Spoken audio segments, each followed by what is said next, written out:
Hello friends, எல்லாரும் எப்படி இருக்கீங்க? நல்லா இருக்கீங்களா? இந்த சண்டே ஸ்டோரி மூலமா உங்க எல்லாரையும் பார்க்குறதுல எனக்கு ரொம்ப சந்தோஷம். ஒவ்வொரு சண்டேவும் புது புது பாட்டு, கதை, வசனம்னு சொல்லி நீங்க நெறைய கத்துக்கிறீங்கல்ல. இந்த வாரத்துக்குரியத நம்ம கத்துக்கலாமா? இந்த கதையோட தலைப்பு என்னன்னு தெரியுமா? கஞ்சன் கதிர். இத பார்த்தோனே உங்க எல்லாரும் நீங்க கெஸ் பண்ணியிருப்பீங்க. அப்ப இந்த கதையில கதிர்னு ஒரு பையன் வருவான். அவன் கஞ்சமா இருப்பான்னு சொல்லி நீங்க கெஸ் பண்ணியிருப்பீங்க தானே? உங்க கெஸ்ஸையே தாண்டி ஒரு த்ரில்லிங்கான ஸ்டோரிய இப்ப நம்ம கேட்போமா? கதிர்னு சொல்லி ஒரு குட்டி பையன் இருந்தானாம். அவங்க அப்பா ரொம்ப பணக்காரங்களாம். அவன் எது கேட்டாலும் அவங்க அப்பா எல்லாமே அவனுக்கு வாங்கி குடுத்துருவாங்களாம். அவன் ஸ்கூல் முடிச்சுட்டு அவனோட புது சைக்கிள்ல போயிட்டுருந்தானாம். அப்ப அவனோட ஃப்ரெண்ட் ராஜு, "என்னையும் உன் சைக்கிள்ல கூட்டிட்டு போவேன். நான் பஸ்ஸ வேற விட்டுட்டேன். நீ என்ன வீட்ல மட்டும் விட்டுறியான்னு?" சொல்லி ராஜு கேட்டானாம். ஆனா கதிர் அவன் மேலயும் கீழயும் பார்த்துட்டு, "இல்ல, இல்ல நான் உன்ன கூட்டிட்டு போல. என் சைக்கிள் வேற பஞ்சர் ஆயிரும்னு நெனைக்கிறேன்னு" சொல்லிட்டு ஸ்பீடா சைக்கிள ஓட்டிட்டே போயிட்டானாம். இவ்ளோ கஞ்சமா கதிர் இருப்பானாம். யாருக்குமே ஹெல்ப் பண்ண மாட்டானாம். யாருக்குமே ஏதாவது காசு தேவைப்பட்டுச்சுன்னா குடுக்கவே மாட்டானாம். எல்லாமே எனக்கு, எனக்குன்னு சொல்லி தான் வச்சுக்கிட்டே இருப்பானாம். அவங்க அப்பா பணக்காரங்களா இருக்கனால யார் யாருக்கெல்லாம் உதவி தேவையோ அவங்க எல்லாருக்கும் உதவி செய்வாங்களாம். ஆனா இந்த கதிருக்கு பிடிக்கவே பிடிக்காதாம். அவங்க அப்பாட்ட போய் கேட்பானாம், "ஏன்பா எல்லாருக்கும் ஹெல்ப் பண்றீங்க?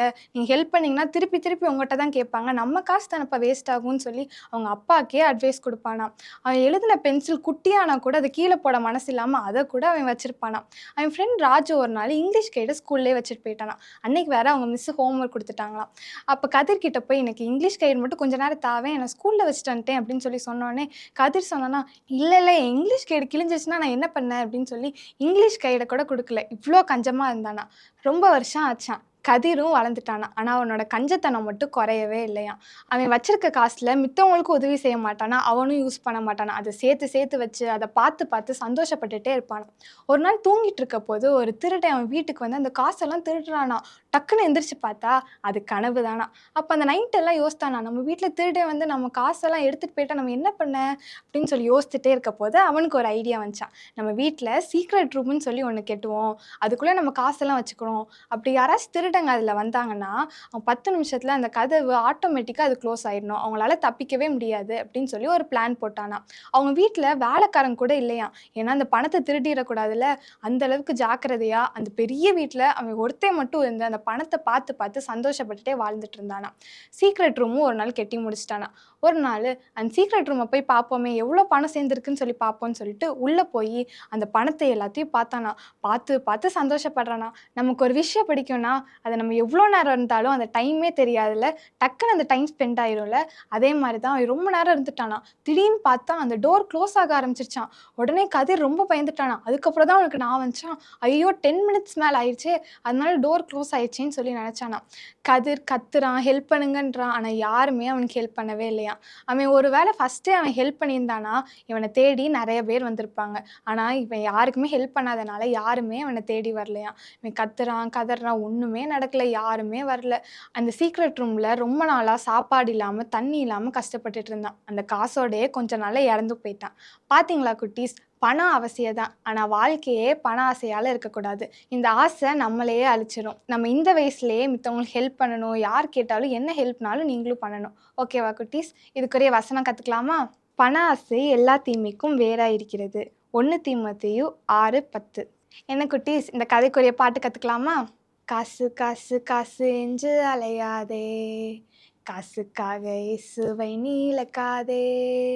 காசு காசு காசு என்று அலையாதே, காசுக்காக இயேசுவை நீ இழக்காதே. பண ஆசை எல்லா தீமைக்கும் வேறாக இருக்கிறது. பண ஆசை எல்லா தீமைக்கும் வேறாக இருக்கிறது. பணத்துக்காக காட்டிக் கொடுத்தான் யூதாஸ், அந்த பணத்திற்காக உயிரை கூட இழந்தானே. பணத்துக்காக காட்டிக் கொடுத்தான் யூதாஸ், அந்த பணத்திற்காக உயிரை கூட இழந்தானே. இப்ப இந்த பாட்டுக்குரிய ஆக்ஷன் கத்துக்கலாமா? காசு காசு காசு என்று அலையாதே, காசுக்காக இயேசுவை நீ இழக்காதே. காசு காசு காசு என்று அலையாதே, காசுக்காக இயேசுவை நீ இழக்காதே. பண ஆசை எல்லா தீமைக்கும் வேறாக இருக்கிறது. பண ஆசை எல்லா தீமைக்கும் வேறாக இருக்கிறது. பணத்துக்காக காட்டி கொடுத்தான் யூதாஸ், அந்த பணத்திற்காக உயிரை கூட இழந்தானே. பணத்துக்காக காட்டி கொடுத்தான் யூதாஸ், அந்த பணத்திற்காக உயிரை கூட இழந்தானே. என்ன குட்டீஸ், இன்னைக்கு சொல்லி கொடுத்த பாட்டு, வசனம், கதை எல்லாம் உங்களுக்கு பிடிச்சிருந்துச்சா? அடுத்த வாரமும் இதே மாதிரி ஒரு சண்டே ஸ்பெஷல் ஸ்டோரியில் உங்கள் எல்லாரையும் சந்திக்கிறேன். பாய்.